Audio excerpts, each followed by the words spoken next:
Assalamualaikum warahmatullahi wabarakatuh. Perkenalkan, nama saya Muhammad Diki Wahyudi. Di sini saya ingin mempresentasikan atau menjelaskan tentang analisis hubungan break-even point dengan perencanaan laba jangka pendek pada CP Adiputra Utama Palembang. Nah, di sini adalah latar belakang dari sebuah perusahaan. Latar belakang dari perusahaan CP Adiputra Utama Palembang merupakan perusahaan yang bergerak di bidang percetakan. Untuk mendapatkan data perusahaan, penulis memperoleh data dengan cara melakukan wawancara dan dokumentasi. Berdasarkan data dan informasi yang diperoleh, diketahui bahwa perusahaan belum melakukan pengklasifikasian biaya yang dikeluarkan ke dalam biaya tetap dan biaya variabel, sehingga perusahaan belum dapat melakukan perhitungan break-even point dan margin of safety.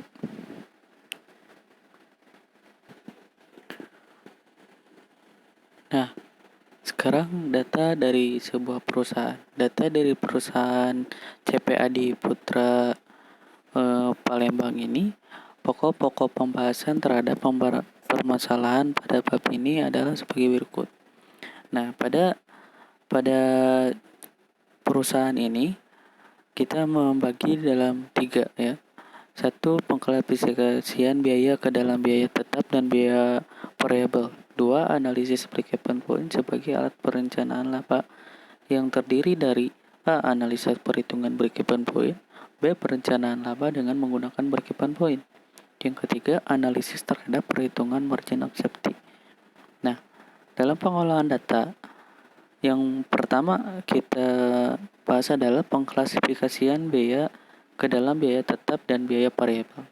Berikut ini akan disajikan pengklasifikasian biaya tetap dan biaya variabel yang sebaiknya dilakukan oleh CP Adiputra Utama Palembang berdasarkan laporan keuangan untuk 3 jenis produk pesanan, yaitu undangan, sertifikat, dan brosur. Untuk tahun 2011 dapat dilihat di slide berikutnya.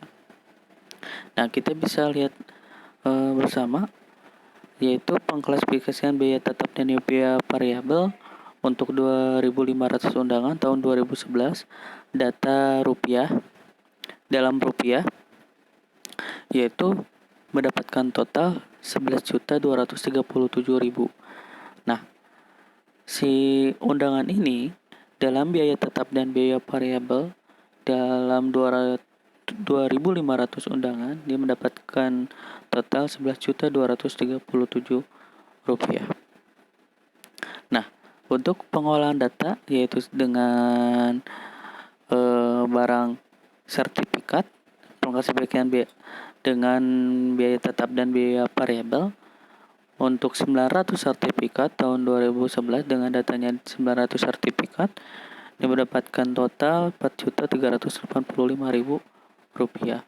Nah, kita beranjak ke yang ketiga, yaitu dengan barang, yaitu brosur dengan 3.000 brosur tetap dengan menggunakan biaya tetap dan biaya variabel dalam rupiah, yaitu mendapatkan hasil total 4.592.000. Nah, untuk cara yang kedua dalam tadi pokok-pokok pembahasannya yaitu 3 tadi ya. Nah, sekarang ini meranjak ke nomor 2A, yaitu analisis perhitungan break-even point. Berikut ini analisis break-even point yang telah dilakukan terhadap masing-masing pesanan selama tahun 2011 pada CP Adiputra Utama Palembang sebagai berikut. Nah, yang pertama ya undangan, ya menggunakan analisis perhitungan break-even point. Nah, dengan cara biaya tetap dibagi harga jual persatuan dikurangi biaya variabel persatuan, mendapatkan hasil 760 unit. Nah, si 760 unit ini dia dengan menggunakan cara biaya tetap dibagi harga jual persatuan dikurangi langsung saja dengan mendapatkan hasil 5.321.928,46. Nah, undangan. Nah, yang kedua ini adalah sertifikat dengan menggunakan analisis perhitungan break-even point.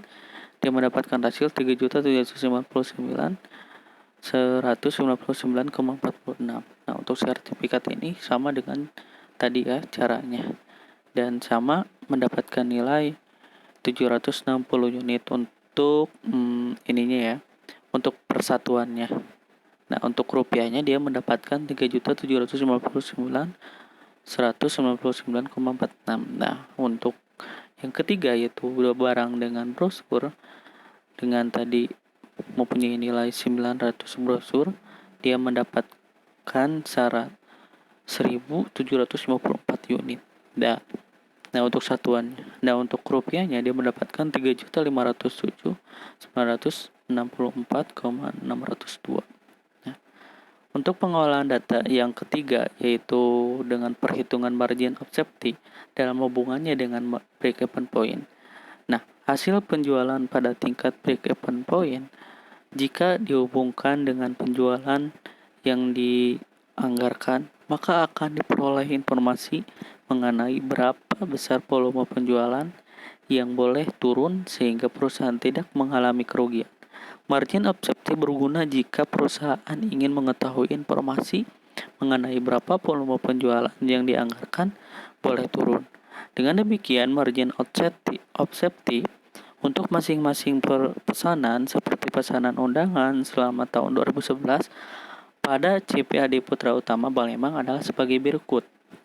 Nah, untuk undangan dengan menggunakan perhitungan margin of safety dalam hubungannya dengan break-even point, yaitu dengan cara penjualan per budget dikurangi penjualan per break-even dikali 100% dibagi penjualan per budget.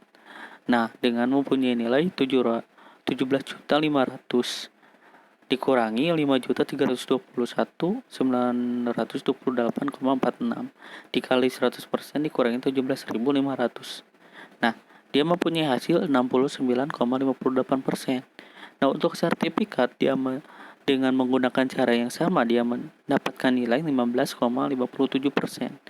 Nah, untuk brosur dengan cara yang sama dengan cara menggunakan perhitungan margin of safety dan dalam hubungannya dengan break-even point dia mendapatkan nilai 41,53%. Nah, kesimpulan pada penjelasan ini berdasarkan hasil analisis yang telah dilakukan maka diperoleh kesimpulan sebagai berikut. Ada 3 kesimpulan. Pertama, perencanaan laba jangka pendek dengan menggunakan analisis break-even point membutuhkan ada biaya. Dan biaya yang terjadi harus dapat dipisahkan antara biaya tetap dan biaya variabelnya. Pemisahan biaya memberikan informasi beberapa besarnya margin kontribusi perusahaan yang sangat berguna untuk perhitungan break-even point dan analisis margin of safety. Yang kedua, penentuan volume penjualan minimum dapat menggunakan break-even point dan analisis margin of safety.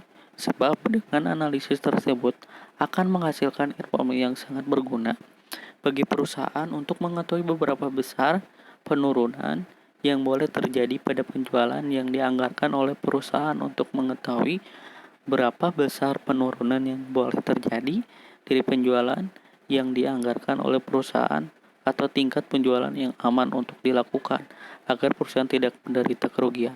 Yang ketiga, adanya hubungan yang positif antara analisis break-even point dengan perencanaan laba jangka pendek pada CPAD Putra Utama Palembang.